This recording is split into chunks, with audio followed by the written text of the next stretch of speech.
Thanks very much, Pam, and welcome to Portland, Oregon. Always a fantastic atmosphere in the Rose City. It's the U.S. women's national team who are here playing the second in their celebration series against Canada. Jeld Field is our venue tonight.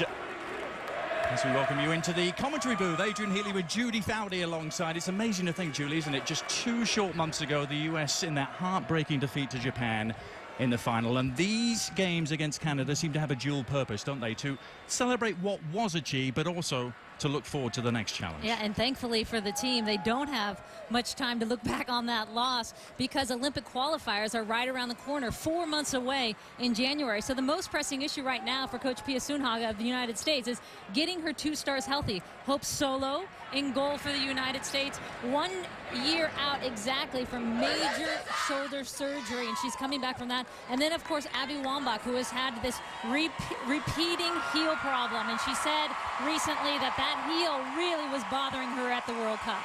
Well, Pia Sundhage has had a couple of months, hasn't she, to mull over what she's going to do moving forward, and she decided to go with a little bit of a new formation in these games. Yeah, she's going to go with a 4-2-3-1 with 2 deeper holding central midfielders. She is calling them possession midfielders, but key for this system is it begs the outside midfielders to get forward. They have to get high to support Abby Wambach up top, which also lends itself to the outside backs getting forward in this system if you're playing it right. But overall, everything depends on number 15 in the middle right there, Megan Rapinoe. She will be the wheel for the United States. Everything's going to go through her playmaking and running the tempo for the United States tonight. Well, Canada also looking to move forward with a new start, a new coach on board. They're going to be without their world superstar, though, Christine Sinclair tonight, Julie. Without Sinclair, and they are doing a new lineup. They're playing a diamond in the middle with that 4 pinched in. But they don't have Christine Sinclair. They have Melissa Tancredi, who scored the only 2 goals on the United States this year in their 2 games in 2011. John Herdman in his 2nd game in charge of Canada after the 1-1 draw against the United States on Saturday. That game played in Kansas City. John Herdman, who took New Zealand to the World Cup 2011, played actually New Zealand in the last 2 World Cups. John Herdman, the appointment back on September the 1st for Canada. And Pia Sundhage starting a new cycle, so to speak. And she took some time off, didn't she, after the World Cup? Time to reflect and pause and move forward to the next challenge, the Olympic Games. Just a few moments ago, Hope Solo was honoured just down the road from her hometown, really, in Eastern Washington. It's her 100th cap, actually 102 she's already appeared, but first chance to really honour Hope Solo with US President Sunil Gulati there.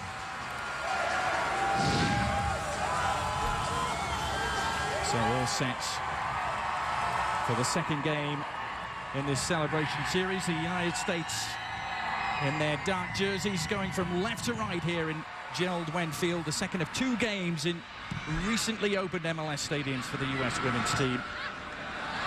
And looking to push on and build from that 1-1 draw on Saturday. And Julie, perhaps a few teething problems early on with the new system to be expected.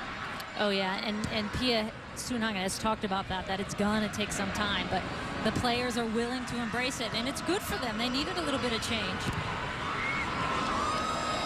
I said one of her primary motives was to really freshen things up. Here's Hope Solo, pulling double duty at the moment. Fresh from Dancing with the Stars. She survived that first round, didn't she? We'll be looking a little bit at that half-time. She did very well.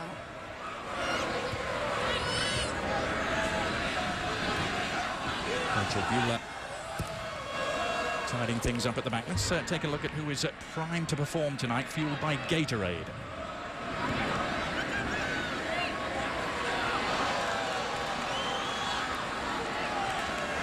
Amy Rodriguez will be our prime to perform player tonight, and she's playing in that outside midfield position, which we showed in the lineup.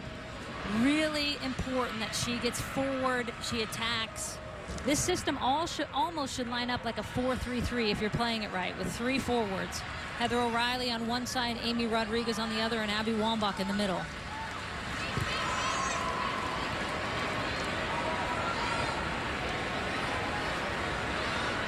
Becky Sauerbrunn getting the start at right back tonight.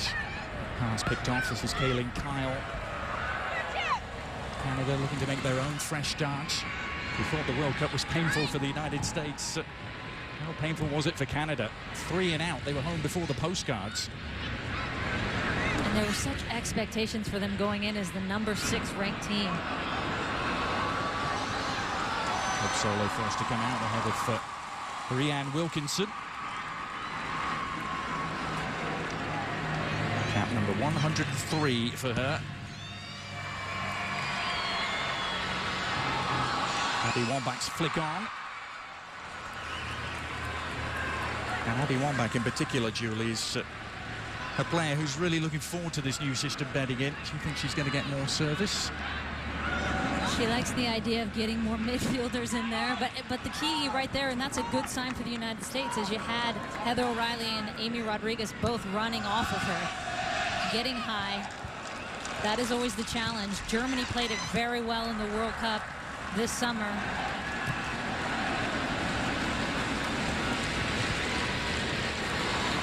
Down the line from Stephanie Cox to Amy Rodriguez. Good run from her. She was targeting Abby Wambach. And Wambach is still underneath the cross. A real challenge for Karina LeBlanc, who was able to adjust, but under severe pressure from Wambach. Karina LeBlanc preferred to Erin McLeod. The two of those have really juggled goalkeeping duties for Canada over recent years. And not many goalkeepers actually win this battle, even with their ability to come up and punch with Abby Wambach, because she's such a force in the air. And you can see Karina LeBlanc hesitates a little bit, maybe need to attack that a little bit more, because Abby was crashing hard.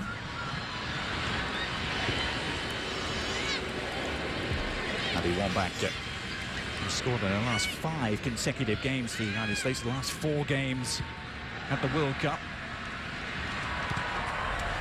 And from the penalty spot in Kansas City in that 1-1 draw early on, the United States had a much better first half in Kansas City than they did the second.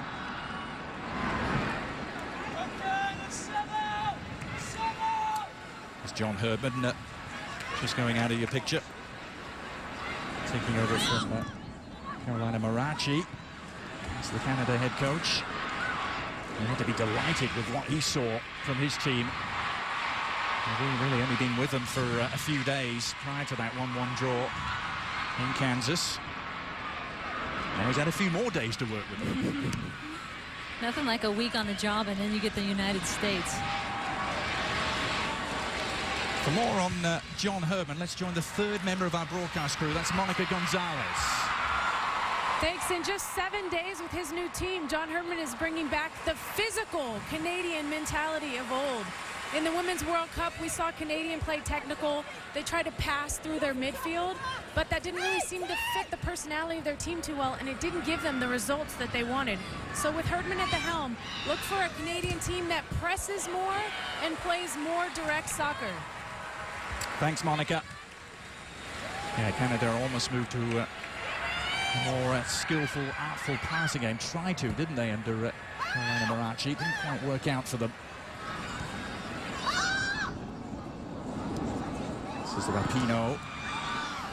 Cleared by Kelly Parker. And he even said, I went to the team and said, what do you want to change? When I sat down with them first, and that was the thing they wanted to bring back, which is really the trademark of the Canadian teams that we've seen. I mean, you want to play a possession style and you want to put it on the ground and play pretty, but you also have to have that bite, and they all said they want to bring that bite back.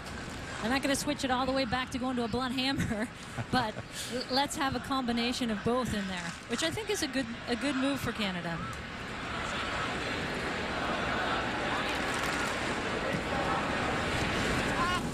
The keys of the game. Let's take Canada first, Julie. What do you got? Well, I think defensively, this balance we saw in the first game against the United States last week. They play a really high-pressure defense. So staying compact with that high-pressure defense, knowing when to go, when not to. And then offensively, getting those outside backs forward to give them width, because they're playing that pinched-in diamond in the middle of the park in the midfield. Lots of early possession for the U.S. inside the Canada half. That pass from Becky Sauerbrunn going astray. She's one of the changes. Right back tonight. And the team that started in Kansas City. Stephanie Cox, another. Julie on the opposite side, playing left back in the city where she performed so well for the University of Portland.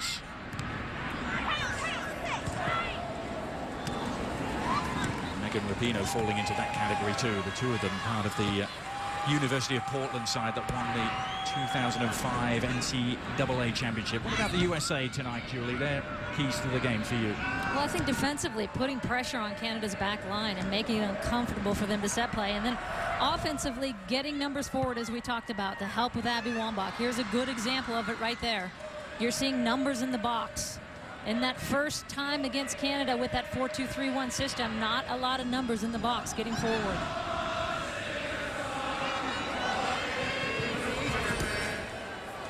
Some good foraging work on the far side by Melissa Tancredi, and a bad cross either. Sauerbrunn had to get it away and did so.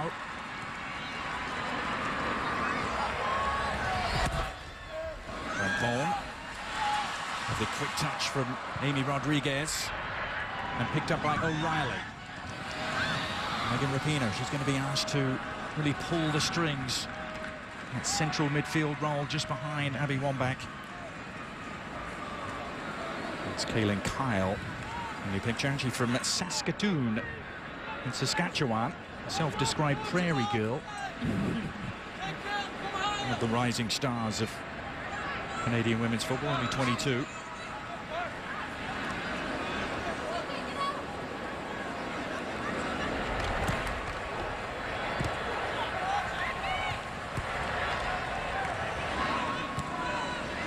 Rampone in the Shannon box. Inch perfect for Stephanie Cox. Cohesive build-up through the middle third for the US. As soon as I say that, curse of the commentator, Rapinoe's pass goes astray. But the idea was there, and I like the positions that Becky Sauerbrunn and Stephanie Cox are getting themselves into, the outside backs for the United States, especially given Becky Sauerbrunn isn't typically an outside back. She's been tried at that center back position when Pia Sundhagen has brought her in. Long ball forward for Tancredi. She feasts upon these. See the confidence she has trying a shot from long range. She beat Hope Solo off a similar sort of long ball in Kansas City. She could sneak in between those center backs. 2 goals already this year on the United States. In the absence of Christine Sinclair, she will be the main threat. Kyle vaulting the challenge. The challenge was deemed a little too fierce from Beulah. A free kick for the Canadians. Referee Christina Ibanez. Sesselman winning just her second cap for Canada, trying a long-range effort too, but safely corralled by Hope Solo.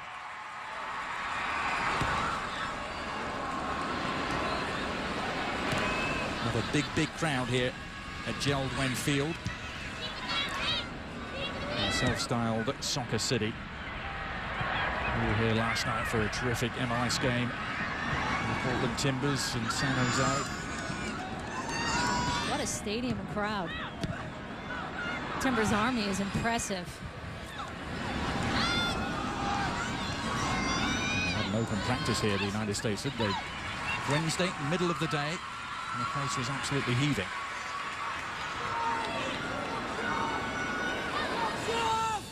Heather O'Reilly's going to lead this throw for Becky Sauerbrunn.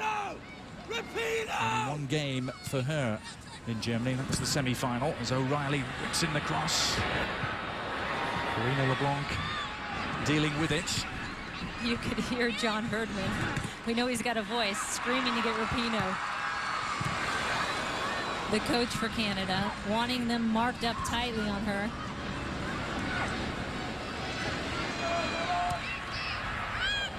Diana Matheson.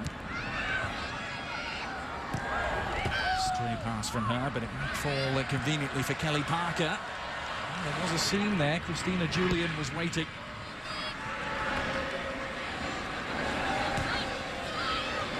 This is actually the 50th meeting between the United States women's team and Canada. The US, as you might expect, with a pretty dominant record overall.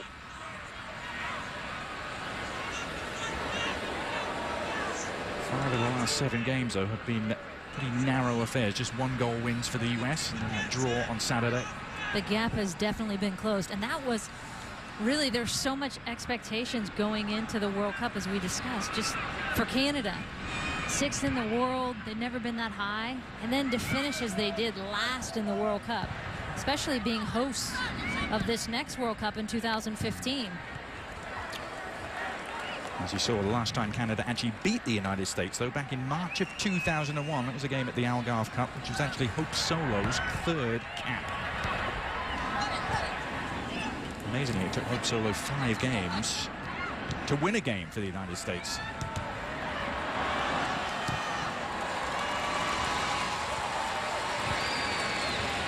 Cohn sweeping it wide for Stephanie Cox, who returns it in the direction from where it came. O'Reilly has kicked this in. Vaults the challenge. Excellent work from Heather O'Reilly. And she was asked to do too much, the return ball from Shannon Box. Just a little askew. What a wonderful first ball, though, by Stephanie Cox to start that play. And that's the left back for the United States. Getting forward, she just drills it across, and there's going to be so much space on that opposite side because of the system Canada is playing. And Heather O'Reilly doing a good job winning it, just not expecting to get it back. Again, good intentions, though, by the United States. Just a little bit of a technical breakdown there. Well, Shannon Box and Laurie Lindsay, who are going to be asked to play the holding midfielder role, if we're allowed to call it that. Pia Sundhage likes to call it possession midfielders, Julie.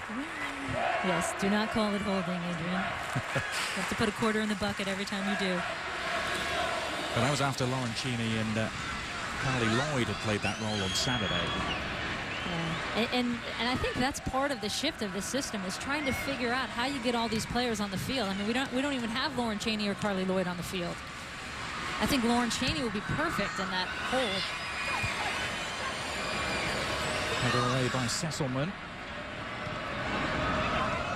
O'Reilly up to Sauerbrunn.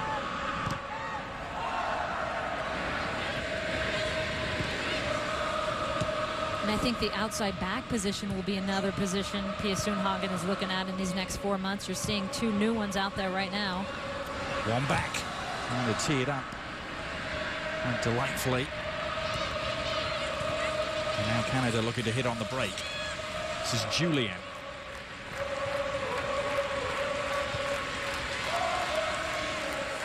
Wilkinson. And Tancredi will be the target for any aerial delivery into the penalty area. Rhiannon Wilkinson, well over 100 caps to her name.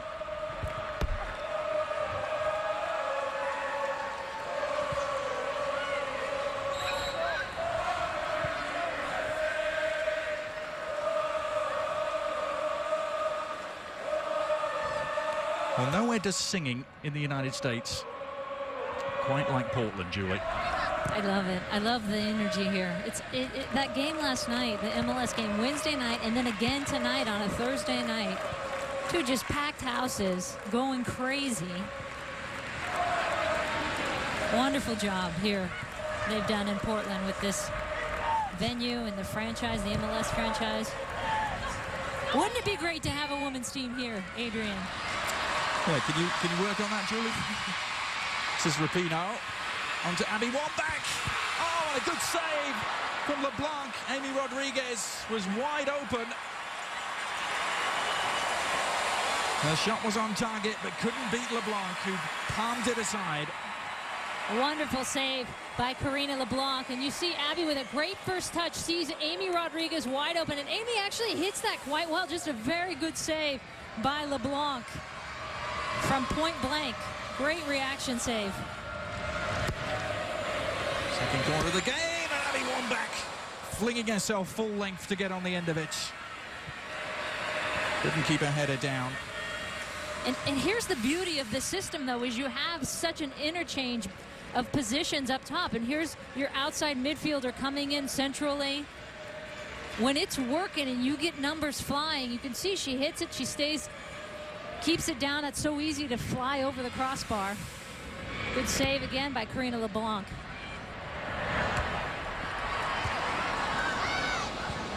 Amy Rodriguez denied. 5 games at the World Cup, but not the final for Amy Rodriguez. There's Lexi Martin. The sole changes tonight for John Herban. Lexi Martin at the back for Canada.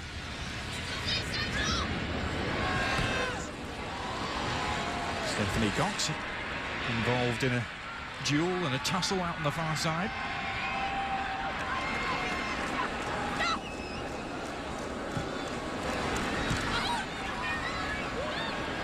Matheson.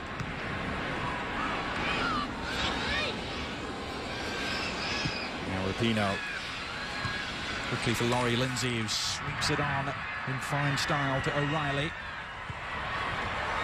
Help offered by Sauerbrunn on the overlap. Now O'Reilly tries to set out her stall. Well, she found the head of Abby Wambach. But another very good sequence for the United States. And with that pinched in midfield for Canada, if the U.S. can switch it quickly, which they are, you can see the space. Look at the space out here on the quick switches. Heather O'Reilly, no player within 20 yards of her. And then you saw Becky Sauerbrunn overlapping and outside back. Good movement. I mean, exactly what Pia Sundhage wants to see in this type of system.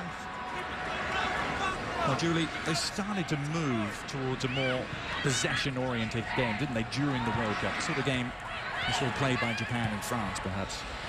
That has been a focus of Pia's tenure, for sure, is a more possession-style game. It's just, do you have the right players in your system to do that?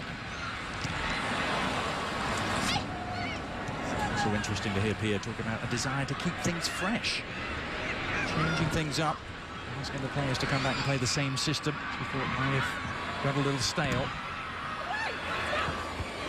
There's the option to go back to 4-4-2, though, if it doesn't work. Well, I think, and most important, just having the ability to be versatile and switch on the fly in the middle of a game. Sometimes a game dictates that. Got to go to a 3 front or a 1 front or a 5 midfield. Megan Rapinoe played in all 6 games in Germany. Just the 2 starts, though.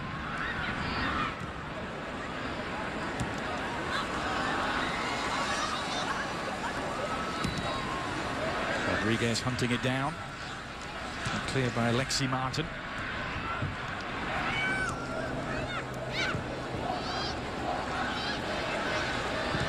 Again, the quick switch. Owen on the near side this time. So, Kaylin Kyle able to get across and disrupt. Quick throw has Abby Wambach inside the area. Battling to get on the end of it. There's Rodriguez teeing up Rapinoe.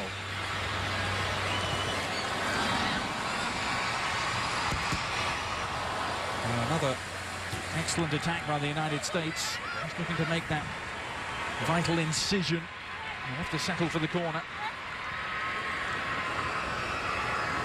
3rd of the game for the US, 20 minutes in Portland. Now the key for the United States, 20 minutes in, they're dominating the game. Can they pay it off with a goal? Scored early in Kansas City via the penalty spot. Rapinoe keeping this one low. A bit of a change of approach. He scored everyone out. The follow-up press equally low, but Canada able to tidy things up.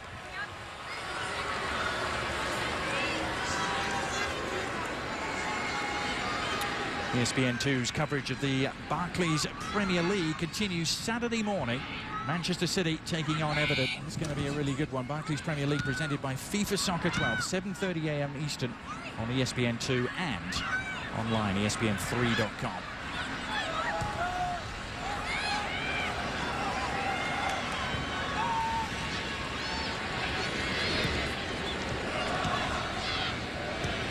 Stephanie Cox. Touch on from Abby Wambach.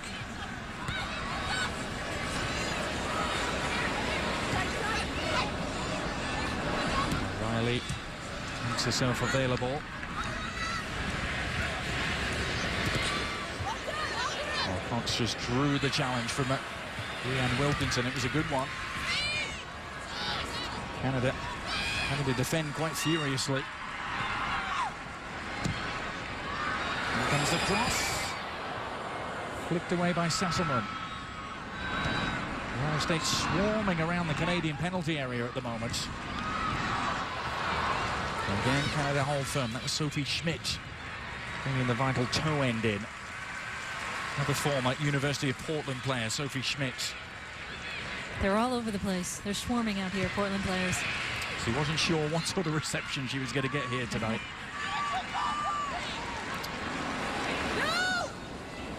Oh, they're true to their own. Yeah. 23 during the World Cup. Already a mainstay. This Canadian national team. 67 caps.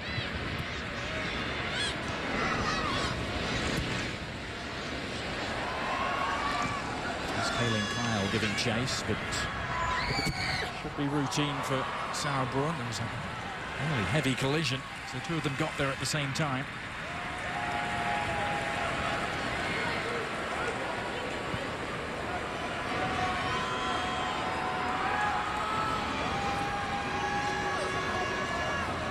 Hope Solo, just the second goalkeeper to reach the 100 cap mark for the United States after Brianna Scurry.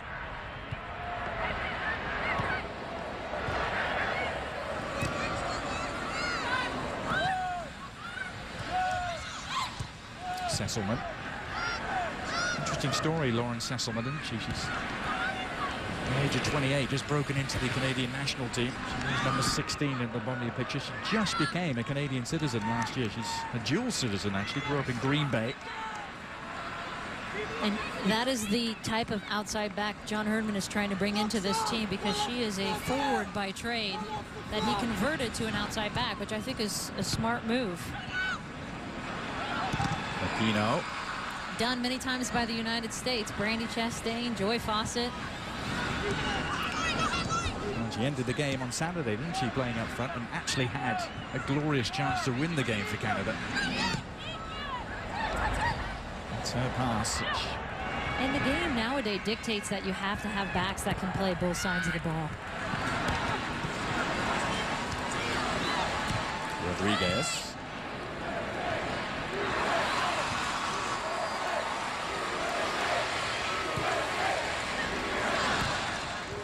Sasselman's clearance. It's the United States possession again. And you're seeing a lot of interchange between Christy Rampone, who's on the ball, who's lined up as the center back, but now you're seeing she's playing a right back, and Becky Sauerbrunn. Those two constantly switching. I actually like Christy Rampone in that outside back position. She was, again, another former forward. Scored many goals at Monmouth College. Christy Rampone is heading towards her last year. She said she is going to retire if the United States make the Olympics in London. We'll come back to that because Riley's on the move. Great service, Rampone! And again! And LeBlanc flinging herself to collect. Well, Christy Rampone has only ever scored 4 goals for the US in 240 appearances. Is Tancredi at the other end. Tancredi allowed to shoot, just wide. Let's go back to that opportunity for Christy Rampone. And this is why Christy Rampone, first a wonderful ball in by Lori Lindsay, but you can see Christy Rampone eager on that back post. She's sneaking in, laid off beautifully, even if not intentionally, and she's comfortable in front of goal. I asked Pia before the World Cup when they were searching for an outside back, why not Christy Rampone? Let's put her out wide. And she said, I like her running that back line from the central position, which I get as your captain. She's leading that line, but I think with someone as stable as a Becky Sauerbrunn next to her, you can do it. First Lady of Soccer Moms, Christy Rampont, the last surviving member of the 99 team. And cross from Rodriguez, flashing across the face of goal. Rampont again. Rodriguez, nice flight to the cross. LeBlanc could only palm it away. Oh, they have been living dangerously at times, the Canadian defence.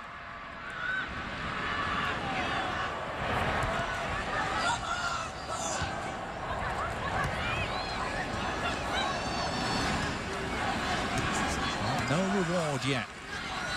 Really, for what has been and I know some enterprising play. Yeah, and I know this is just a celebration match and a friendly and everything, and it really has no greater meaning except for the fans can come out and you can get a look, you know, going forward into Olympic qualifiers. So that's important. But, you know, you look back at the World Cup final in the first half and the missed chances, and you don't want that as a team to become a recurring theme, even in a match like this. And so, because that's fresh on their mind, you know that. They look back on that game and think, the United States thinks that we could have closed that game out at halftime. It could and should have been 2 or 3 up, really, against Japan. Played their best football of the entire tournament, didn't they? Oh, yeah. This is Rapinoe looking for one back. And she climbed above Carmelina Moscato there. Couldn't really generate the power she was looking for off the header. It's good to see Megan Rapinoe again pulling the strings, finding players, and Abby in a tough position that far out, not getting much momentum behind that to be able to put much on goal. Whatever you do, stay with us at halftime, by the way. Julie did a terrific piece with Abby Wambach, as she describes in some detail that equaliser against Brazil. Well worth hearing and seeing. And the heartache of the World Cup. I mean, as you said, Adrian, they played their best game in that final, and that's what makes it so raw and you hold on to for so long. I mean, that will haunt them forever. You almost wish you had played terribly so you could say, you know, we had no chance to begin with. But when you play that well and it's in the palm of your hands, it just kills. So near and yet so far. For Canada, it was just so far. Could not have predicted their implosion in Germany. They're actually one of the fancy dark horses heading in as perhaps a team to go all the way. They really had the misfortune, didn't they, to be drawn into a very tough group indeed, and the order of matches didn't help them either. They had to play the opener against Germany. And then to have Christine Sinclair break her nose in that first game. I mean, even though she played the second game with a mask, I mean, that, as anyone who has gone through that nose, is incredibly difficult to do. Half an hour gone. The USA chants getting louder in Portland. They're going to have some defending to do here, the US, as Tancredi takes a spill.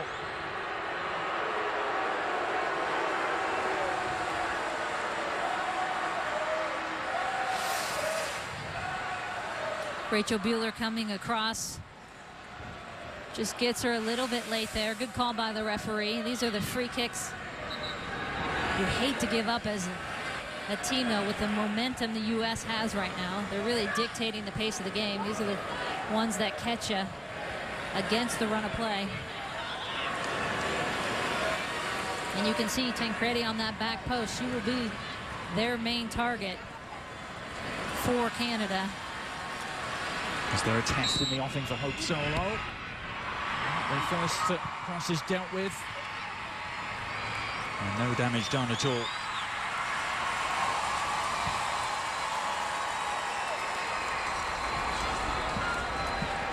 Megan Rapinoe. Some urgency to try and get US back on the front foot.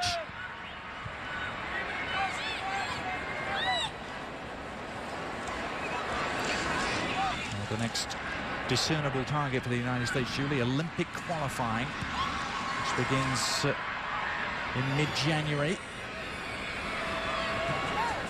So see this attack unfold as Stephanie Cox Cuts inside. One back the targets. Who else but LeBlanc has been involved.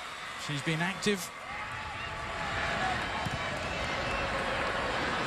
And that ball trying to cause a problem for Rachel Bueller. She was able to adjust. Every opportunity looking to play it long for Tancredi.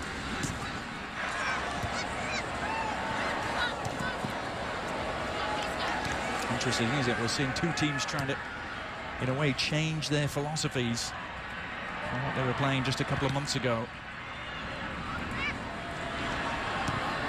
Interesting stages for both of them, and with not a lot of time. 4 months, as you said, Adrian, until those Olympic qualifiers. One back, encouraged to head straight towards goal. Rapinoe is in here. Megan Rapinoe back off the bar. Abby Wambach sees her shot blocked, and the US are denied again. Megan Rapinoe so close to a goal which would have been celebrated wildly here in the city in which she played her college football.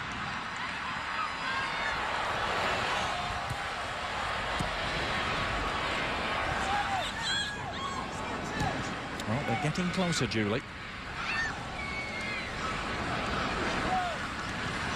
It's still not that elusive breakthrough. No, but if you're Pia Sundhage standing on the sideline with this new formation, she said, you know, in the first game against Canada, we struggled a little bit with it. She's got to be much more pleased with this because they look confident on the ball. Although Canada is giving them more time. In that first game, they were flying numbers at them with high pressure. Megan Rapinoe, by the way, if she scores, has threatened to go and saw off one of those pieces of wood, which they love to do here at Portland Timbers games.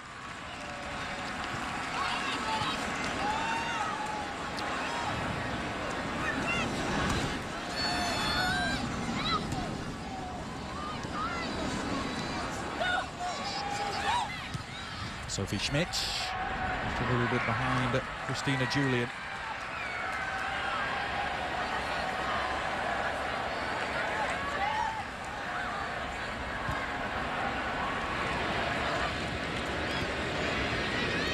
Stephanie Cox. And one from Laurie Lindsay.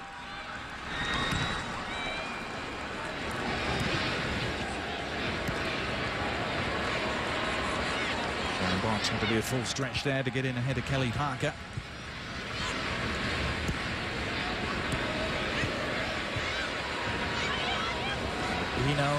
Continuing to be busy and involved. You can see the United States moving the ball. Canada just unable to get any pressure on the ball. Doing a very good job of making them chase. That gets frustrating for a team.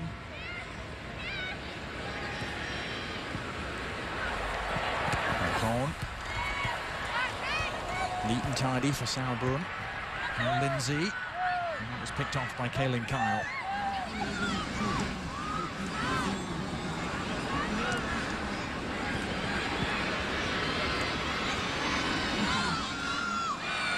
Moscardo trying to bring it out of the back, but she's caught.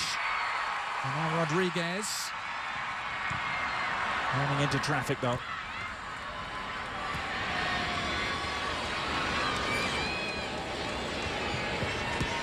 Kelly Parker. Heavy touch from Tancredi. And Shannon Box.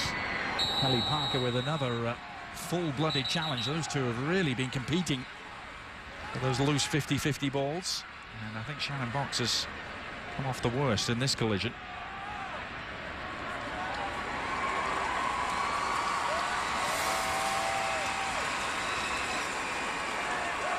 Shannon going in hard. Shannon Box, as she always does. That is the beauty of having a holding central midfielder like her. She's going to come in to tackles hard. She is that ball winner for the United States. And every game at the World Cup except that group game against Colombia, she was rested.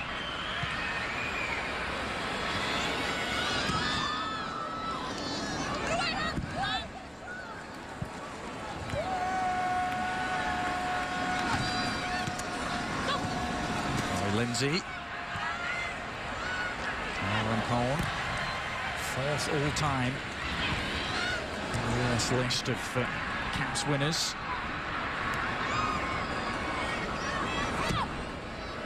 Cohn coming towards the end of a remarkable career.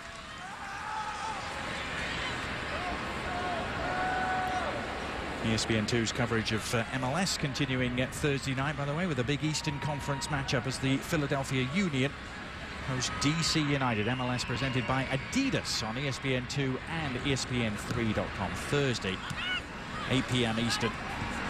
The race of the Eastern Conference looks like it's going to go down to the last kick of the ball. Especially with some of the results on Wednesday night. Yeah, no one seems to want to claim those playoff places for their own at the moment. It's going to be a very, very interesting last few weeks of the season.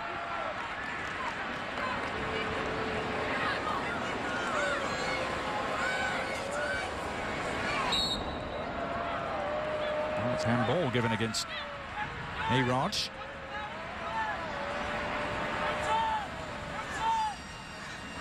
Had that early opportunity, didn't she, Amy Rodriguez? And you're looking at 6 minutes, 7 minutes until the end of the half. So really pressing these last minutes for the United States, because you want to go in at halftime with a goal in hand, given some of the looks they've had. Rodriguez really positive onto Rapinoe. He goes for goal! And again the woodwork. Well, twice she has thundered shots against that crossbar.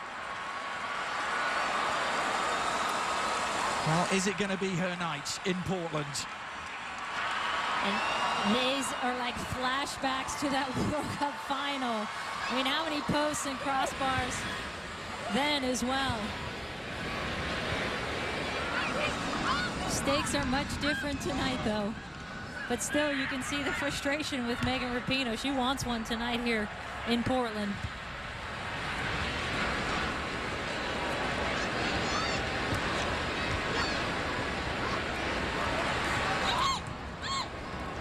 And Sophie Schmidt picking this off. Kyle to Lexi Martin. And Julian on the move. Christina Julian for Canada. And Stephanie Cox able to intervene.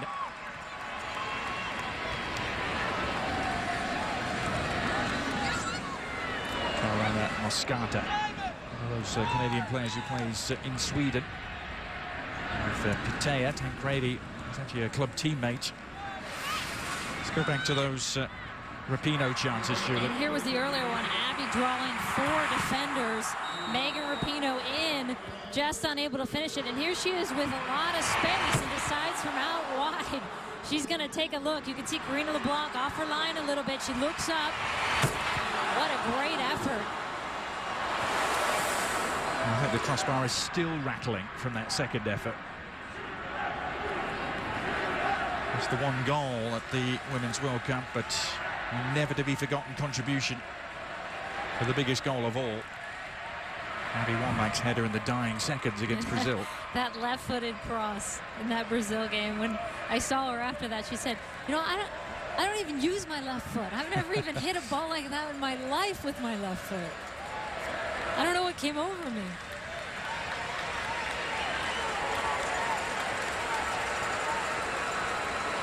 Well, Megan Rapinoe hosted an interesting night at the Kells soccer pub here in Portland a couple of nights ago, where she had to judge a handshake competition. As this ball comes in, no trouble for Hope Solo whatsoever.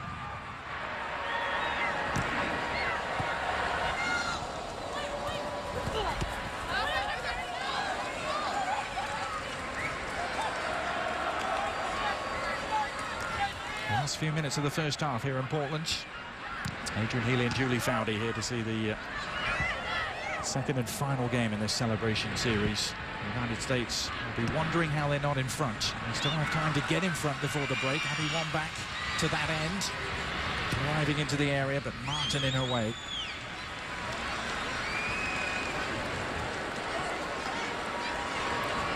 Good defense by the 21-year-old. Only in her 8th international appearance for Canada. Faced up against Abby Wambach.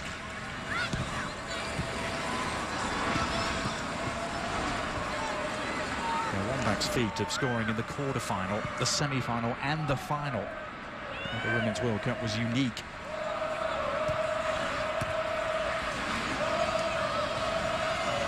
Amy Rodriguez.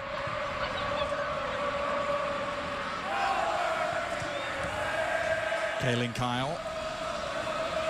That will be all tidied up by Rachel Bueller. We've talked a lot about Christy Rampon, 4 full-time in the caps list for the United States women's team. I think more on her now from the other member of our broadcast crew, Monica Gonzalez. I had an opportunity to ask Christy Rampon who she felt would fill her shoes when she retires after the Olympics, and the first name she mentioned was Becky Sauerbrunn. She said she's very impressed with how calm and composed she is on the ball, and that she's extremely intelligent with her decisions. The only thing she needs to work on is being more vocal. Lovely move inside from Amy Rodriguez. All that was missing was the final touch. Thanks for that, Monica. Amy Rodriguez. Oh, she skipped so delightfully around the first challenge, Julie. Dealt well with that pressure. In going to... Here it is, you see Abby facing up. Finds that little seam, which is a great hole. Just not getting enough on it. But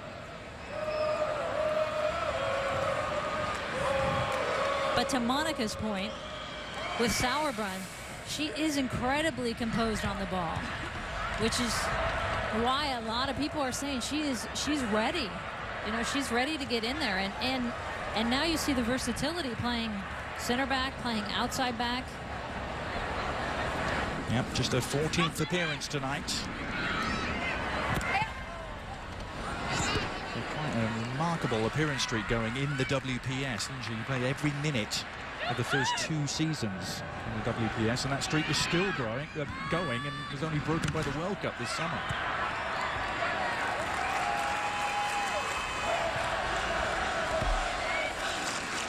Final minute of the first half. Stay with us at half-time, whatever you do. We'll take a look at Abby Wambach. And also, if you haven't seen it, I'm sure you have, Hope Solo in Dancing with the Stars. We'll take a little recap on her first night performance. 1 minute of stoppage time here. It's going to be played. Tancredi on the turn. There was an offside flag up. It wouldn't have counted. She really didn't pick up with it, the shot, with any venom. But again, the danger of a 0-0 scoreline. And Canada is a team that will fight for 90 minutes. You know that about them. 2 goals against the United States already this year for Melissa Tancredi. Scored in the first game of the year and played in China.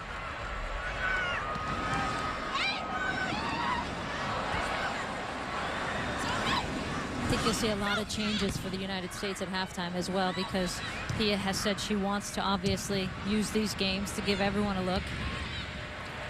Probably see Cheney, Tobin Heath,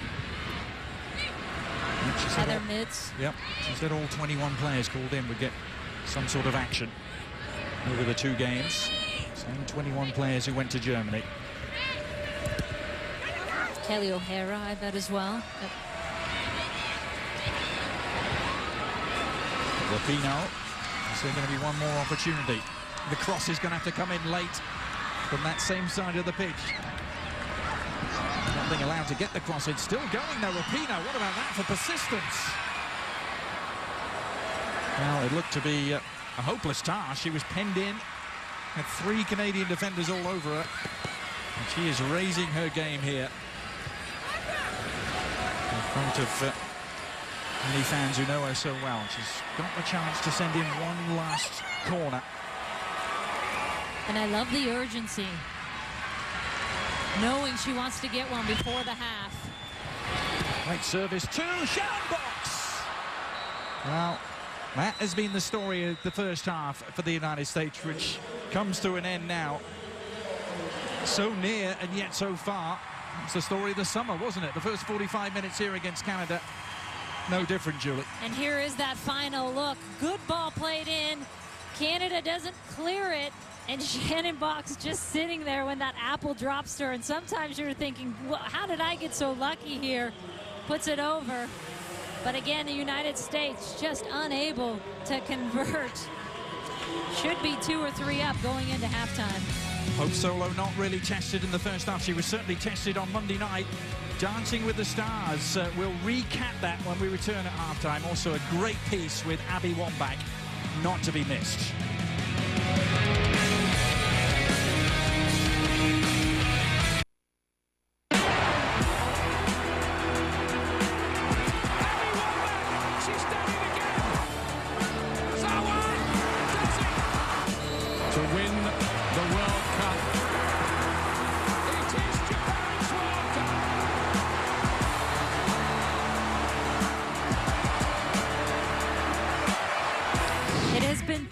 Now since that World Cup final, and Abby Wambach still finds that World Cup trophy elusive. I had a chance to catch up with Abby in her adopted hometown of Hermosa Beach. Sometimes I can lose my mind. No one ever gets me and I'm always undefined. Flashback. Quarterfinal, Brazil down 2-1. Deep into that second overtime. It's 120th minute where you're thinking, the end is near for us? I just kept telling the girls, one more chance. That's all it takes. 1 second to score a goal. To Rapinoe, and everybody's got a bomb forward now. Ball's in the air, time stands still. It literally feels like an entire year before it reaches my head. And I'm just wide open. Rapinoe gets the crossing. It's towards Wambach.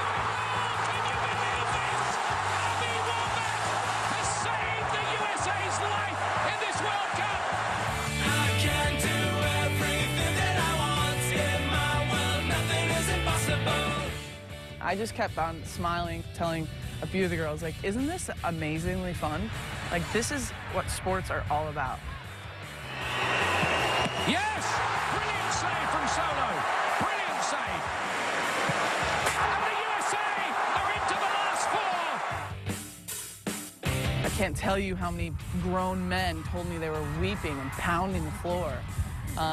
15-year-old boys coming up to me telling me, I want to be a women's professional soccer player when I grow up.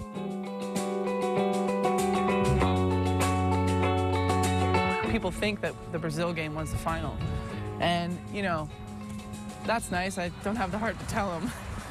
Miyama, Sawa does it! Oh, Japan have done it again! Homari Sawa breaks USA hearts once more. Sawa's eyes are closed. Her eyes are shut when she's reaching for this ball. And there's just something more to that day than anything I can explain. It is Japan's World Cup! Obviously, their country has gone through so much that if they're going to lose to somebody, then let Japan be the team.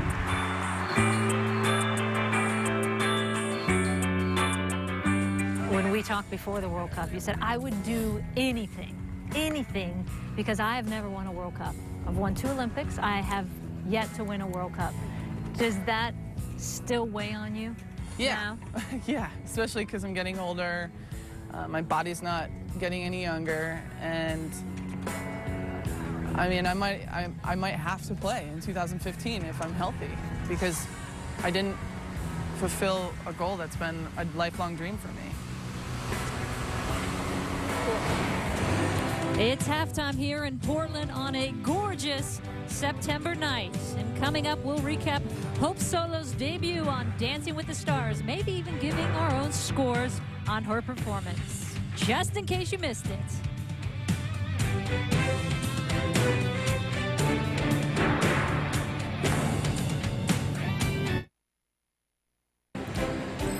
Well, welcome back to Portland, where somehow the game remains scoreless, 0-0 between the United States and Canada. Hope Solo in goal for the United States hasn't been tested too much, but she certainly was tested as she took her first steps into the unknown, Dancing with the Stars last Monday. Let's have a little look back at how she got on. Dancing the Viennese Waltz, Hope Solo and her partner Maxim Chmerkovsky.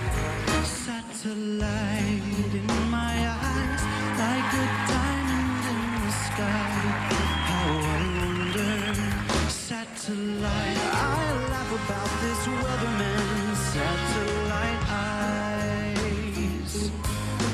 You have musicality, now you have to learn control. You do this long lyrical line, you go a little bit like that, you look like you're punching me in the face. But it's all things, again, that you will learn because all the attributes are there. All right, Carrie Ann. What was really impressive was the body contact and the hold, because that is not easy to do. No, it's hard to be that connected to somebody. You guys were connected like glue, and that was wonderful. Good hold, good posture, lovely movement.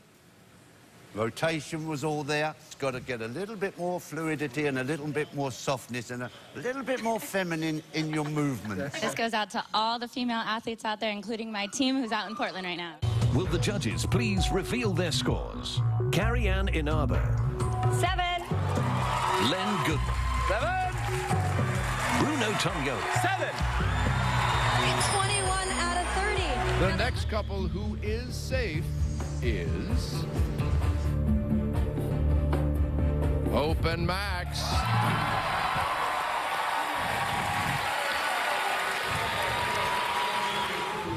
So she survived to live another day Dancing with the Stars. You know, they didn't give us the opportunity to vote, but we're going to take that chance. Yeah, they should now, have. Julie. I think the judges were a little mean. They talked about fluidity and rotation.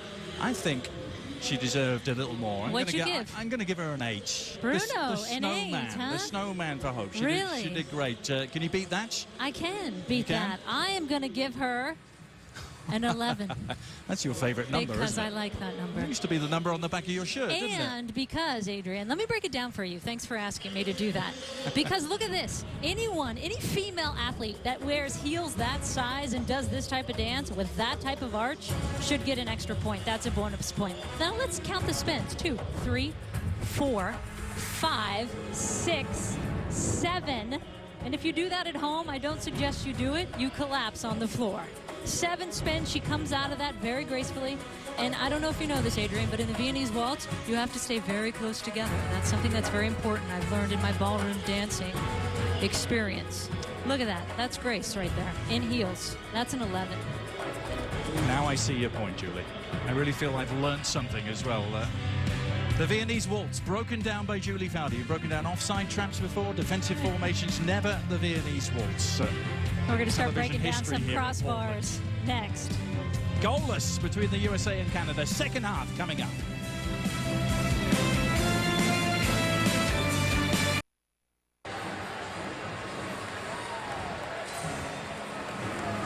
Welcome back to Portland. Jeld went field for this international friendly. The United States women 0, Canada 0 after 45 minutes. Now, don't forget, you can watch Hope Solo in Dancing with the Stars Monday and Tuesday, 9 Eastern Time on ABC. Call in on line 1. They're so impressed with our judging and scores, they want us to join the show, Adrian. They just called Well, they're doing ABC. the jive. They're doing the jive next week, I believe. Jive turkey. The United States could have been 2 or 3 up quite easily through the first 45 minutes here. The crossbar denying Megan Rapinoe twice. A couple of other really good opportunities as well. One for Amy Rodriguez. There have been some changes at halftime to tell you about. One of them on the ball there, Stephanie LeBay, has come in goal for Canada, replacing Karina LeBlanc. That's confirmation of that switch. LeBay on to win just her 9th cap for Canada. A couple of changes too for the United States. Some danger for Shannon Box. He's one of the new arrivals. Heather Mitz getting her first touch. She's come on for Becky Sauerbrunn. And tonight's substitution fueled by Gatorade. Robin Heath, the other part of the equation there. She's in for Heather O'Reilly. See Heather Mitz back. Julie, at the age of 32, she's not had much luck with World Cups and injuries, has she? I know, always getting these injuries right before World Cups. Good to see her able to go to this one over in Germany, although she didn't get any time on the field over there. She's had better luck with Olympics, though, as Abby Wambach takes over. Chance here for Tobin Heath, his first touch. In dangerous territory. A dancing step-over move from Tobin Heath, but very quickly ended by Sophie Schmidt. And what a pass that is. Julienne is on her way here. She's all alone. Tancredi steaming forward and support. Julienne has the inside track. Still looking for an opening. Now Parker. Well, the better opportunity evaporated for Julienne, but Canada still trying to force the issue. What a ball that was by Sophie Schmidt over the top. And Julienne found herself 1v1, which you don't see happen very much. She is Christina Julienne. We call her Corky. It's a nickname in Canada. Formerly of James Madison University. She may have had an opportunity if she'd pulled that trigger. She had Christy Rampone beat, which is another thing you don't see very often. Didn't pull the trigger, and Rampone recovered. And Sesselman with the cross. Beyond the reach of Tancredi, but retrieved by Parker. Great service! And that same end has seen woodwork struck for a third time. A bullet of a shot by Julienne. But the post coming to the rescue for Hope Solo. And a strong first few minutes by Canada, though. And here they come out. What a nice look by Julienne, because she's coming across her body behind her. She's able to put that almost on frame. Nice opportunity.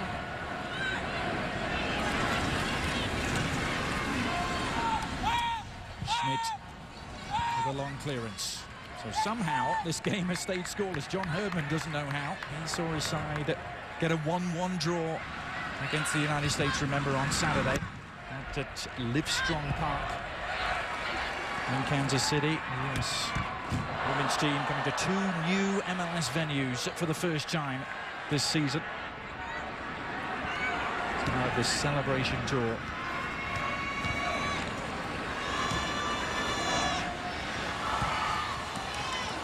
And Wilkinson in on Wambach.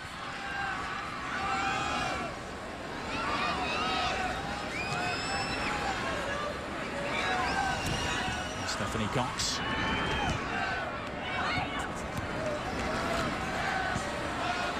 Possession in tight quarters. Tobin Heath trying to engineer some space and has done so. It's the cross in two. And the Nitz is waiting on the edge of the area. Reach her, but Shannon Box has it back for the US. We're getting an early glimpse of what Tobin Heath can do.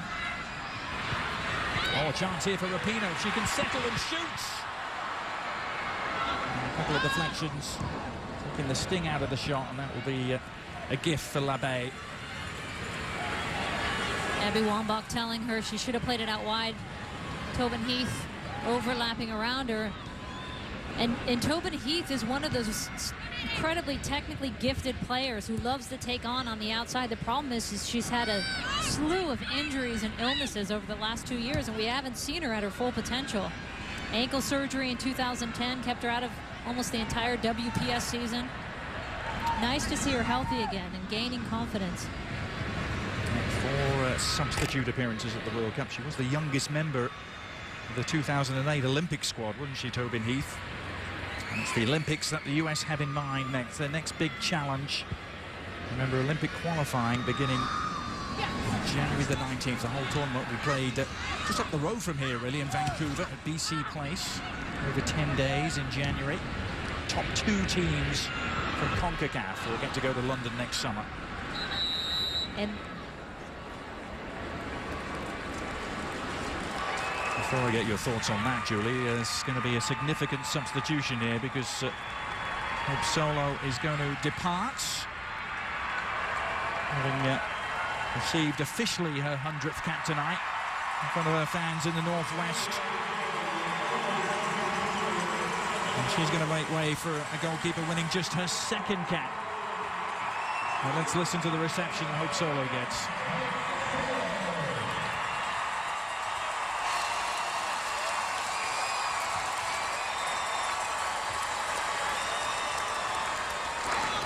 And great that she got to be celebrated in the Northwest where she's from. She said yesterday how important that was for her and her family. Wonderful career. Well, maybe a different sort of career starting to open up for her as well. She's in training every day. Has her dance partner Max with her wherever she goes. She was walking away from training yesterday, going straight to rehearsals. And that will be an interesting balance if she continues to progress in the show, because that show goes all the way through December. And as you just mentioned, Adrian, Olympic qualifiers are in January. Yeah. And Tobin Heath continuing her electric start. It's a low shot too. Palmed away by Labbe. Tobin Heath making things happen inside the penalty area.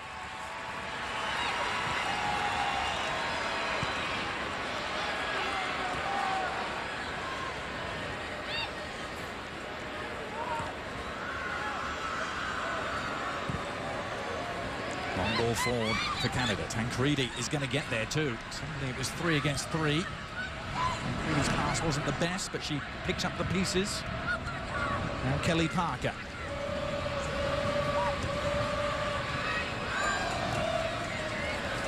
Rachel Bueller remaining unmoved, and that was one that Tobin Heath didn't quite get right. See Heath and Rapinoe playing together out there. Rapinoe's diagonal ball is perfectly angled for Amy Rodriguez. And here's the potential of a Tobin Heath, and a confident Tobin Heath. Takes a nice touch to get around and then pulls it back, and just with a little bit of a window tries to get something on frame. And what a nice save for Labbe, who's just come into the game cold into the second half as the new keeper for Canada. One back just out of your picture, left a foot in there on Rhiann Wilkinson. Wilkinson recovering quickly enough. One back, and missed the 2008 Olympics, didn't she, breaking her leg in that final warm-up game. Another heartbreaking story of someone missing right before a big competition. Literally the game, last game before they were going over to Beijing. Another switch here for Canada is Desiree Scott coming on for Kaylin Kyle. 25th cap for her. She plays up in Vancouver. Still 300 miles away from here. Up I-5.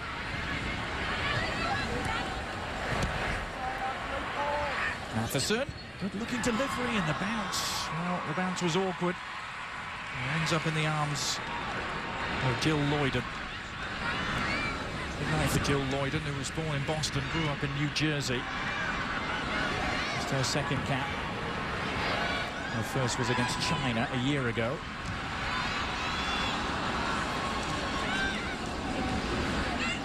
It's Parker on the turn. He's looked really creative at times, Kelly Parker. She spread that wide for Tancredi. Nice little turn by Kelly Parker, as you said, Adrian. In that whole position, she's sitting right in between those two forwards. Finds that seam, and she's been distributing well from that central position. Big game in the English Premier League coming up at this Saturday. Hope you can get up early for Manchester City against Everton.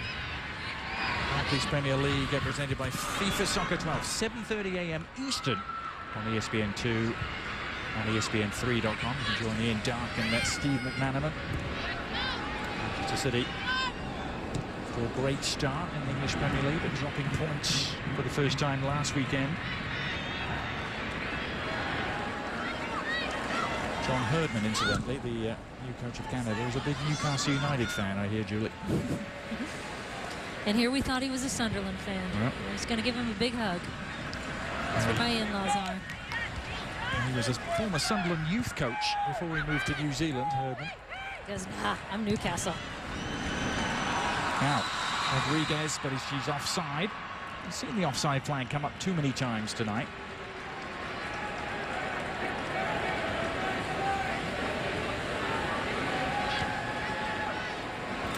First time in Portland for the US women's team since October of 2007. They've been here a total of 10 times now and only lost once.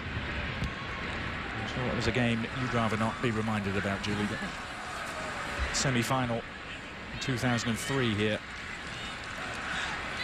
That was back when it was called PGE Park or the Civic Stadium. Old Germany took it to us that day. Still hurts. Abby Wambach on the same wavelength as Shannon Box. Something productive looked like it was going to open up there. Instead, it's Canada.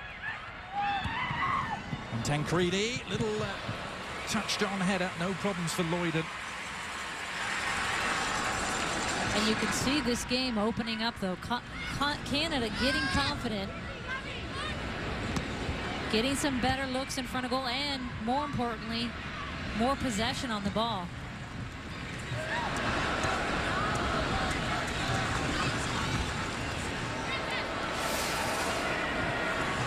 And here's Julian again, trying to just slide it in to Tancredi.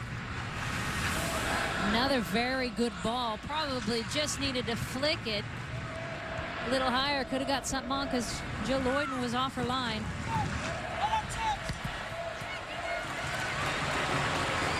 Tancredi went to Notre Dame. He's Megan Rapinoe to college right here in Portland. Scoring it wide for Heather Mitz. Abby Wambach is underneath this. Oh, and she won the ball in midair. He was all over Labbe, but she couldn't steer the header on target. Big chance getting away.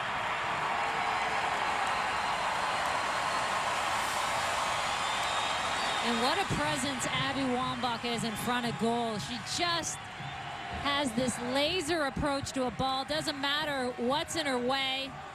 Going up for this, Labbe comes out, and if you come out as a goalkeeper, you got to get something on that when you're that far out.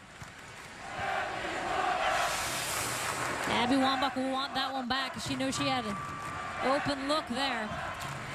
And she scored in her last 5 games for the US. She scored tonight. She'd equal her personal best 6 in a row. She sent back in 2004.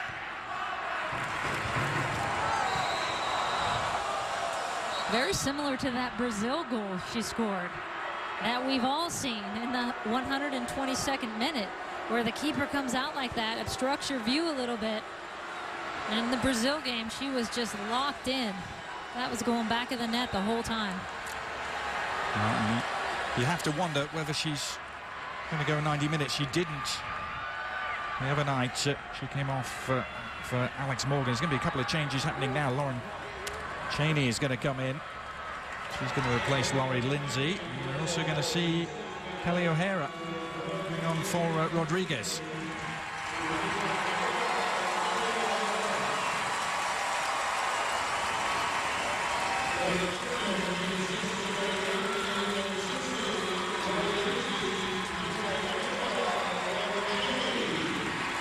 So Lauren Cheney, superb World Cup she had, didn't she, in Germany? 2 goals and 3 assists. Interesting to see where she plays. Looks like she's going to play that deeper role again. That deeper possession, not holding, possession role in midfield next to Shannon Box, with Megan Rapinoe staying at the point of that triangle. Well, let's get some thoughts on that change in formation from Pia Sundhage to a 4-2-3-1. Monica Gonzalez had a chance to talk to Pia at halftime. That's right. I asked Pia how the new formation is working out, and she said, great, except for one thing. When Abby Wambach moves out of that space at center forward, someone else needs to move into that. So that could be Rapinoe or really any of the other midfielders. She said she wants her team to get in behind the Canadian back line more, which we've already seen so far this half. Guys? Thanks, Monica. Pia Sundhage trying to freshen things up. New possession-orientated approach. They've got possession here. In tight quarters. The final pass just a little astray from Rapinoe. And that's actually where I love the idea of Lauren Cheney in the hole. Megan Rapinoe out wide, putting Lauren Cheney right in behind Abby, and even going at that line. Similar to what we've seen Messi do at Barcelona, Rooney do at Manchester United. I think that's a perfect position for Lauren Cheney. She's in a deeper role right now, but she said she's even more comfortable. She's played in that hole for Boston and for UCLA. She said, I'm still learning this deeper role. I like it, though, because I'm getting the ball a lot. This is Tobin Heath. He also looks to thrive in this new system, perhaps. A good-looking cross towards Wambach.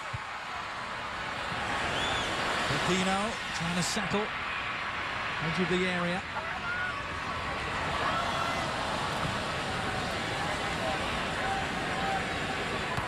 Tancredi providing the outlet for Canada. Rachel Bueller winning that battle.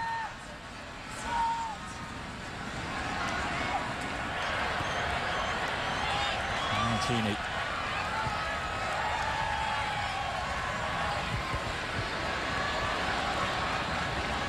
Lauren Cheney still the all-time leading scorer at UCLA. I mentioned she was also going to go back to college a little bit in the fall. This is Wambach! Yes!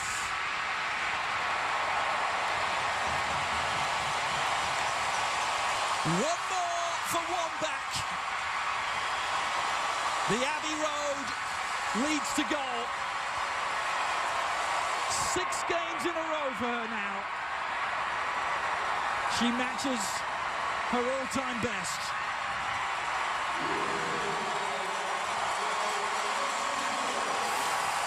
And she puts it on that favored left foot. Good pressure by Kelly O'Hara there, and there's Abby with just hitting it perfectly. Great pressure to win the ball back quickly for the United States. And that's when you hit it with your sweet spot. Look at that, left foot, it comes off clean. What a great goal. That is the danger and the power of Abby Wambach. She could score in so many different ways with her head in tight. From the 18, when you don't think she even has a full chance, she makes a half chance into a full chance. An astonishing goal-scoring record. 124 goals now at international level. She's now just 6 behind Christine Lilly, who's second all-time on the US goal scorers list. She's being serenaded by the big crowd here in Portland. At last, the breakthrough for the United States.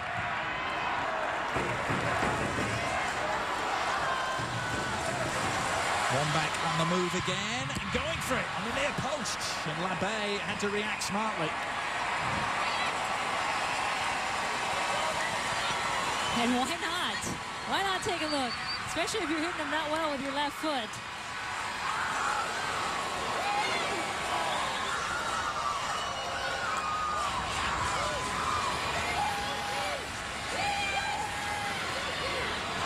Rapinoe. To prime the pump here. Good delivery, Wambach. Couldn't quite steer it back across goal. The United States looking to strike while the iron's hot.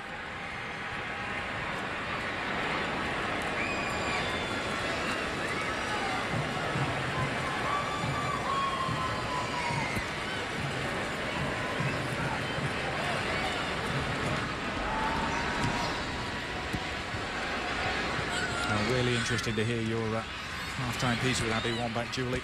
Her mentioning the possibility of playing on for the next World Cup. Will she be 35? Yeah, and what she said was how much her heel was really bothering her. I said, you were telling me it was fine at the World Cup. She goes, yeah, I was lying to you. Chance here, though, for Canada. I said, well, that wasn't very nice of you. So she said it was, and it has been. And so that is going to be something they have to monitor. I mean, a goal scorer like that, and when you look up that spine of this team for the United States, Hope Solo, as we talked about in the Open, shoulder, even after that major surgery exactly 1 year ago, that's still bothering her. Christy Rampone is 36. Shannon Box is 34. This will be the last run for Rampone and Box in particular. But they know, too, that it's not a given they're in the Olympics. I mean, look at the World Cup qualifiers. If it had been the top two, they wouldn't be going to the World Cup, and that's what the Olympics is. They got to get out of that semifinal game in January to even get to the Olympics. That's a very good point, Julie. It's less than a year, isn't it, since that shock defeat to Mexico. Teetering on the verge of not qualifying for Germany. Almost unthinkable now. Beulah under real duress, but coped really well. You know, Kelly Parker literally all over her.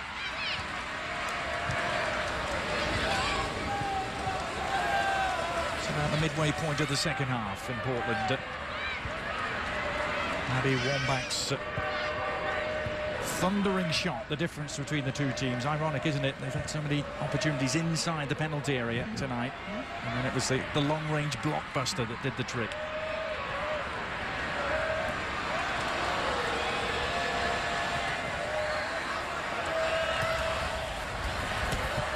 Canada suggesting they still have plenty of fight left in them, though. This is Tancredi's. She's offside.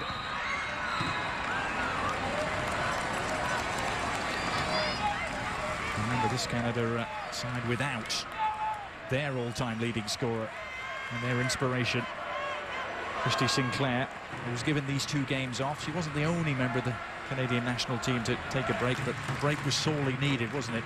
Yeah, Candace Chapman as well. I mean, the two of them just finished up the WPS season, winning the title with the Western New York Flash, and they haven't had a break for years. I mean, very understandable. There was a thought, Julie, that Canada actually over-prepared for the World Cup in Germany, almost a case of cabin fever setting in. They were in Italy for close to 4 months.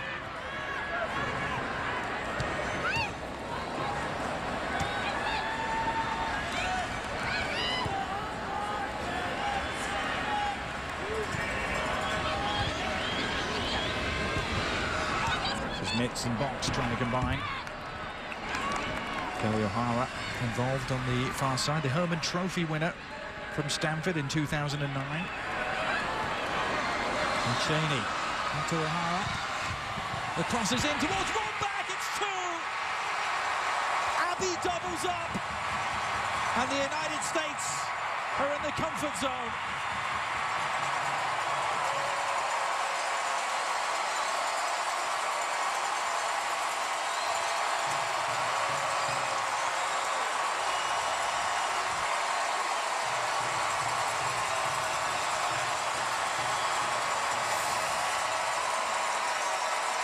And Kelly O'Hara does so well to even get this whipped across. Brings her hips around, pulls it back enough, and Abby Wambach just beating Wilkinson to that back post ball, getting the inside edge. Wilkinson doesn't even know she's there. And not much the Bay can do on that back post, left wide open. And she went straight to offer her thanks to Kelly O'Hara, didn't she? Great work from the Boston Breakers player to get that cross in. And the goals keep on coming for Wambach. The United States will hope they never stop. This is Rapinoe. Didn't quite have the angle worked out. And this is a good ISO look. She's pointing to where she wants it, saying to Lauren Cheney, give me that ball. And really need to defend a bit better. You can see Wilkinson on that back post. Caught ball watching. Just cap number 7 tonight for Kelly O'Hara. A big contribution already. And that was one mismatch in the air, wasn't it? One back on Wilkinson. There was only going to be one winner in that duel. That's a tough task for even the 6'2"ers. Goal number 125 now for Abby Wambach. She draws even closer to Christine Lilly. There's 5 behind her now. As we see the switch, was Wilkinson's last moment in the game. Being beaten in the air by Wambach, she makes way now for Robin Gale.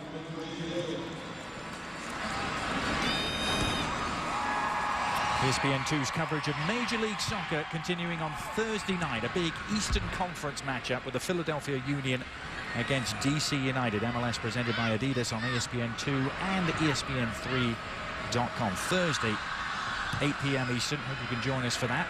Really should be something very special indeed. Those 2 local rivals.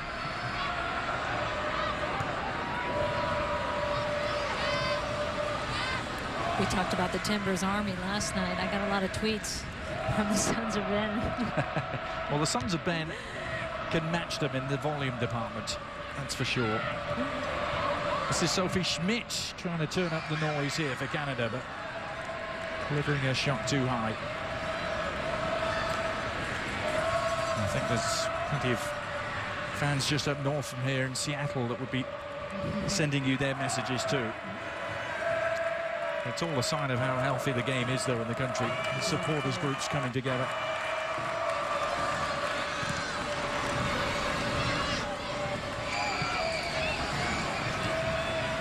Two big games in 2 nights here at Jeld Field in Portland. And you look at the clock, and it's 2-0 up. And some people think, well, this game is over, but you have a lot of players out there saying, I have almost 20 minutes here to make my mark, because Pia is on the sideline looking. 4 months' time, she's got to put a team together. And not only that, she's got to put a team together with 3 less players than she could bring here. She can only take 18 to the Olympics eventually. That's a good point, Julie. It's going to be a smaller squad in London. This is Rapinoe. A thundering tackle from Moscato. It was so well timed. Combination through the middle, just breaks down Matheson trying to thread the killer through ball. Good read by Heather Mitz. And the nice thing as well is that you got a lot of versatility here. Tobin Heath playing outside. She could play in that hole where Megan Rapinoe is. Lauren Cheney could play there. All of them have played out wide. Lovely play between Heath and Shannon Box all the way through. O'Hara nearly got there. Heather Mitz does, but so too Sesselman.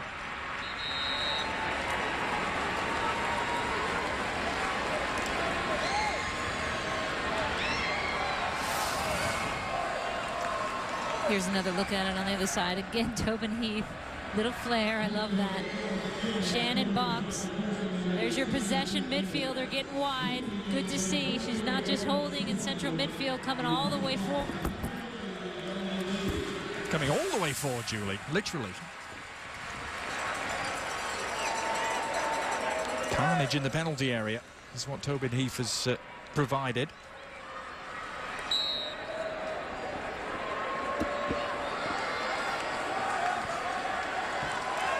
Shannon Box. And Cheney going down, but no foul given.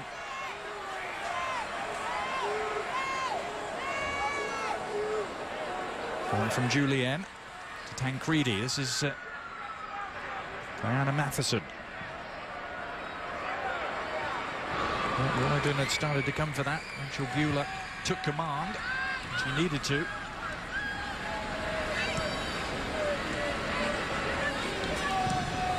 Robin Gale. Again, Tancredi jumping with Loyden. And Jill Loyden winning the duel. For a brief time in Australia, Jill Loyden on loan with the W League team down there.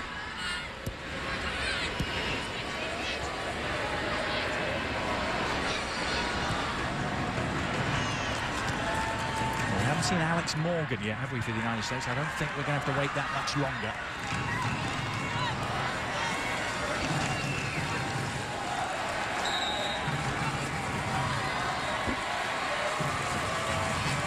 Right on cue. Here is number 13. And she's going to replace Shannon Box, interestingly. So she came off Abby Wambach. Yeah, looks like they're going to a 4-4-2 again. She'll go up top, is my guess, with Abby Wambach.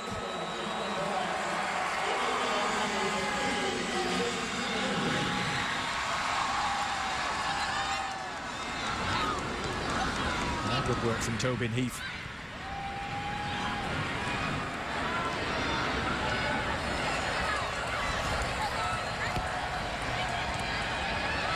Rapinoe. O'Hara, Rapinoe, header nets on the overlap. Going to use her though, checks back inside.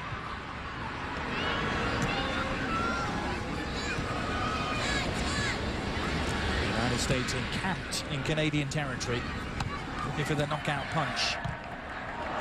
U.S. went to a 4-4-2 about this time in the last game against Canada as well. Well, the huge roar you just heard was for Pia Sundhage.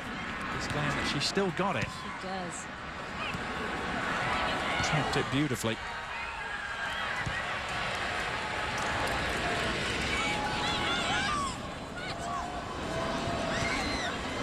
Heather Mitz. Rapinoe. No, she just loved to get a goal here tonight. She was so close in the first half. There's 2 shots off the crossbar.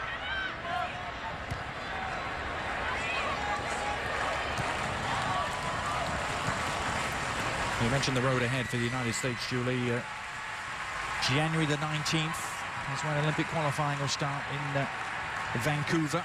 A couple of camps before that point, and actually one more friendly, which we can officially announce tonight. They're going to play Sweden on November the 19th in Phoenix, Arizona. That will be the last competitive game of the year for the US, so November the 19th against Sweden. Then they train in Los Angeles, it's looking like in December, and then she's going to, Sundhage will select her team after that camp, and has talked about bringing in, as expected, quite a few players into those November and December camps. In terms of that qualifying tournament in Vancouver, these are the teams that are already there. There's going to be 2 more added from Central America. There'll be 2 groups of 4. Only 2 spots available in this region. No safety net of a playoff with the Olympics. No safety net, and really Canada, Mexico, and the U.S. are the only ones with a realistic chance.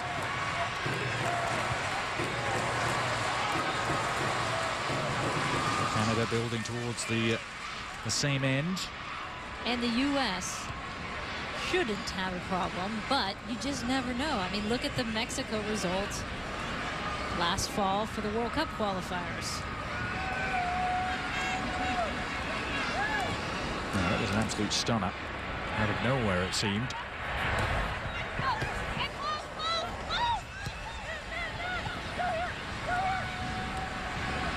There's only been 2 previous editions of Olympic qualifying in CONCACAF, and the United States have won both. Never hosted Olympic qualifying, though. It's always been somewhere else. Mexico and Costa Rica, places they've been before. Another change forthcoming for Canada. One of the new younger players coming on. This is Tina Romagnolo. It's going to come on for Diana Matheson. Romagnolo, who's at college at Syracuse.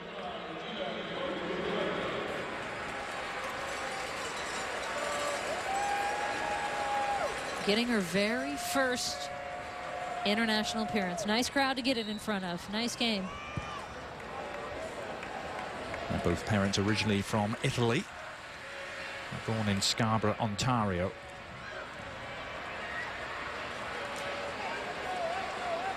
Now Alex Morgan. Tobin Heath.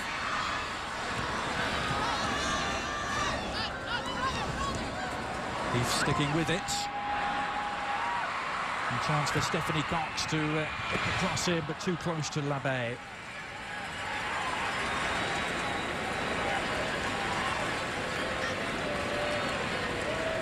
So a switch back to 4-4-2 at the end of this game, as they did Saturday in Kansas City, Julie. And Pia mentioned that she was hoping in that 4-4-2 system, especially with Alex Morgan and her speed up top, that they would stretch the game a little bit more. We haven't seen that tonight when they've moved into that 4-4-2 system.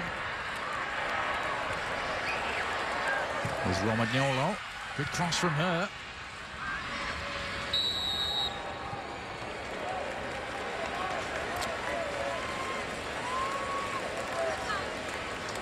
Well, Pia Sundhage working on a change of formation, a little more planning involved in this switch of formation than the example of Sweden back at the World Cup. Remember that, Julie, when they changed their formation in the tunnel before heading out to the semi-final against Japan? Yeah, I didn't think that was a smart move. But this, I think, is a good move. I think it gives them versatility, it gives them flexibility. And she's got to be pleased, and it's going to be a work in progress. It gives you more options. And I think the tendency in this type of system... There's Alex Morgan. And they've been plugging away at that near post, Julie. Alex Morgan, the latest to try her luck. And she loves to unleash it on that left foot. We've seen how well she can do it. But the challenge again in this formation is getting those numbers forward and getting players running in behind defenses, because when you're essentially in a 4-5-1, you got to make it convert into a 4-3-3. That will be a process for the United States. Pino's corner, Labbe in trouble. It was nearly an own goal. It was cleared off the line in the nick of time by Robin Gale.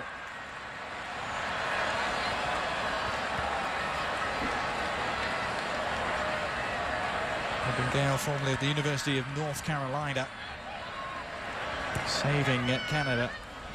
Would have been a self-inflicted wound too. And that for a sweeping pass from Bueller. Didn't quite find her target, but O'Hara's picked it up regardless. Morgan.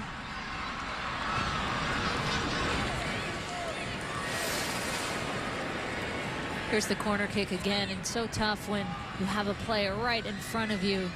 Alex Morgan blocking at Labbe. Does it go over the line here? The tire ball has to. It does not. Good call by the referee. No goal. And well done by Alex Morgan to just jostle in there. So tough for a goalkeeper when you have a player there. Well done to our cameramen as well. You don't need goal line technology. We've got our cameramen.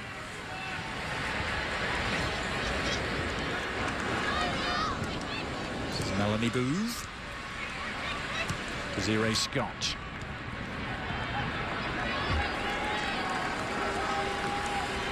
Well, Canada need a goal in a hurry here. They're going to have any hope of getting some sort of result. Julian.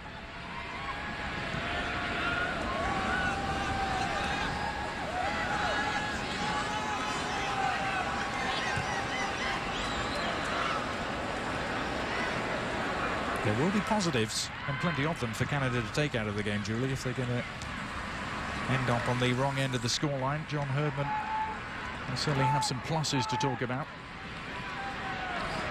Plus missing a few players, with Sinclair out, Candace Chapman, both of them away. Some injuries. Temko is injured right now.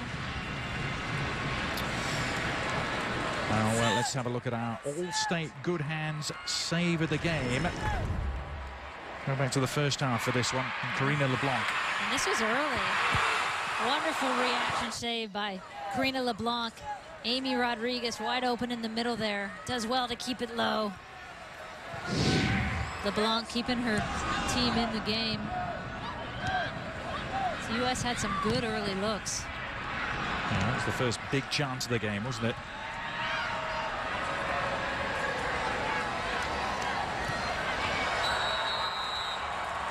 It's a feisty challenge for Abby Wambach, and she's going to add a yellow card to her 2 goals for her evening's work.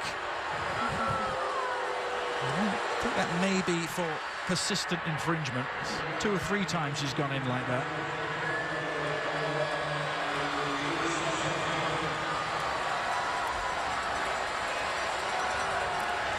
Always the competitor.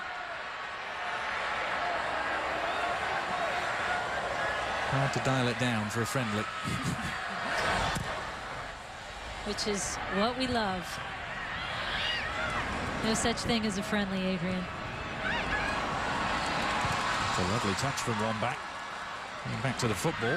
Nice release, Rapinoe.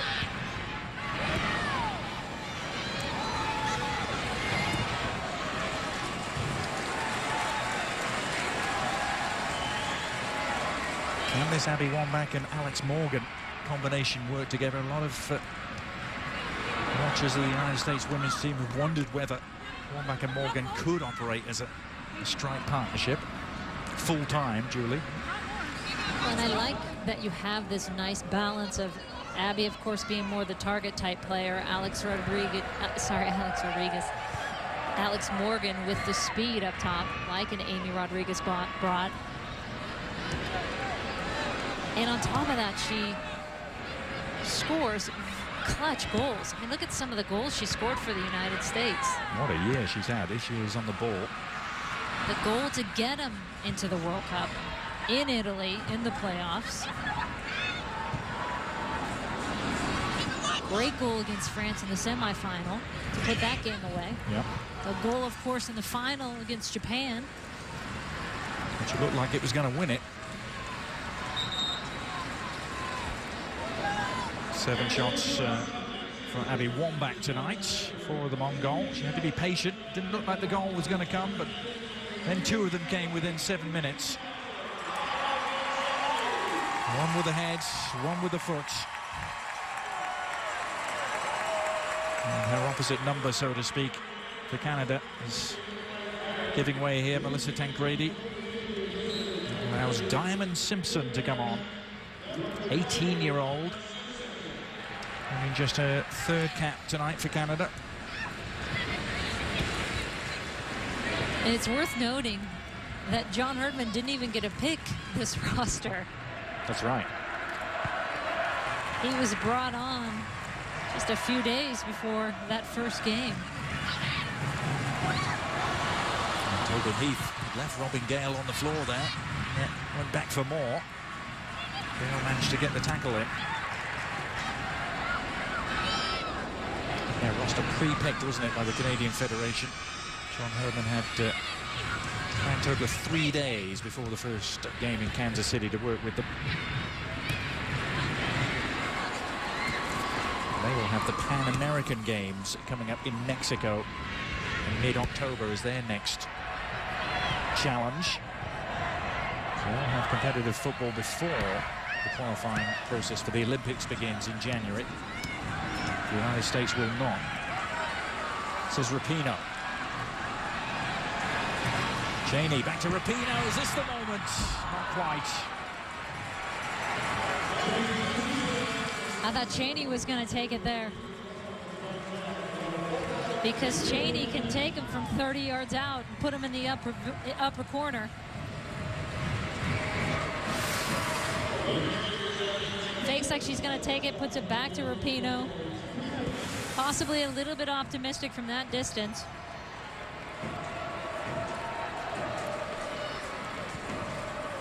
Simpson. Pass was cut out easily by Beulah. ESPN2's coverage of the Barclays Premier League Saturday morning. Our next game, Manchester City taking on Everton. At 7:30 a.m. Eastern on ESPN2 and ESPN3.com. Barclays Premier League presented by FIFA Soccer 12.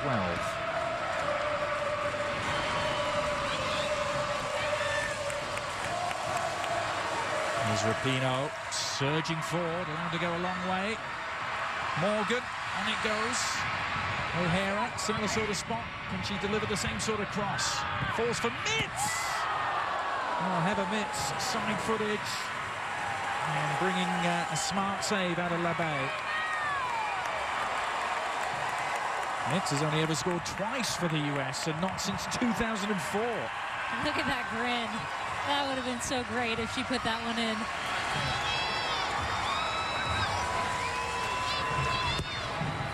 Rubino's corner, Wombach climbing. It's on its way to Tobin Heath. The header, and touched home! The flag stays down, and the United States had 3, and it's Alex Morgan who is finishing the year just as she started it.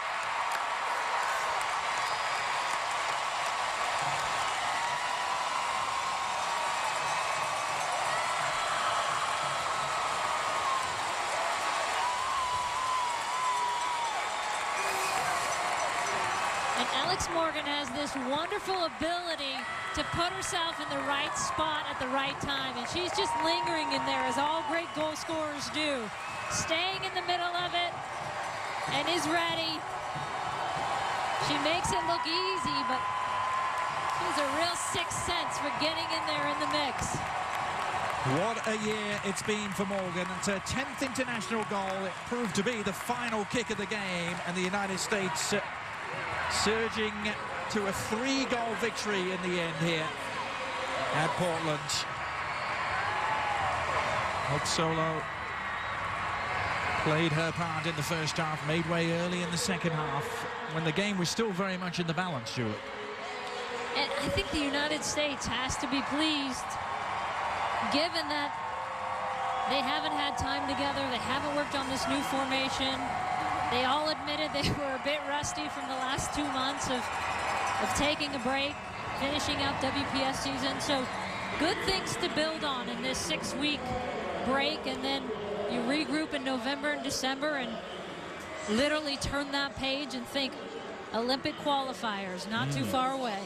Lots to mull over for Pia Sundhage. She'll be delighted, though, I'm sure, with the outcome of this after a hard-fought 1-1 draw in Kansas City. Big improvement for the United States here tonight. They had their work cut out for them at times against Canada, but really powered on in the last half an hour of the game. 2 from Abby Wambach and 1 from Alex Morgan. Don't go anywhere. We'll be talking to Abby Wambach when we return to Portland after these words.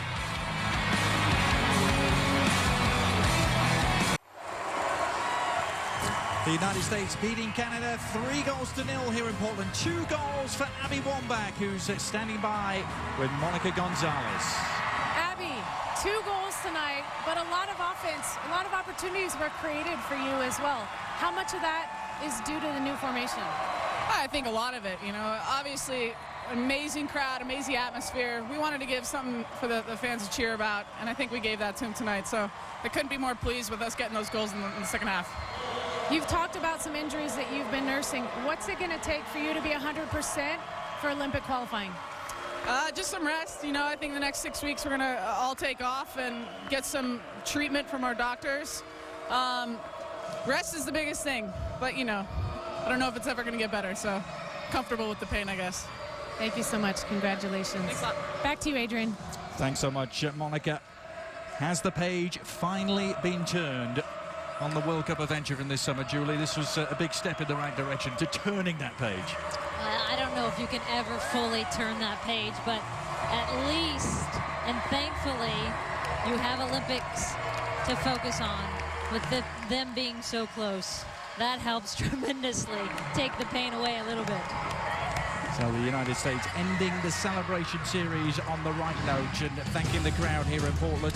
Our next soccer broadcast is Thursday as the Philadelphia Union take on DC United in an Eastern Conference clash at 8 p.m. Eastern. Coming up next on ESPN2 is NFL Live. So for Monica Gonzalez and Julie Foudy, I'm Adrian Healy. Once again, our final score, the United States 3, Canada 0.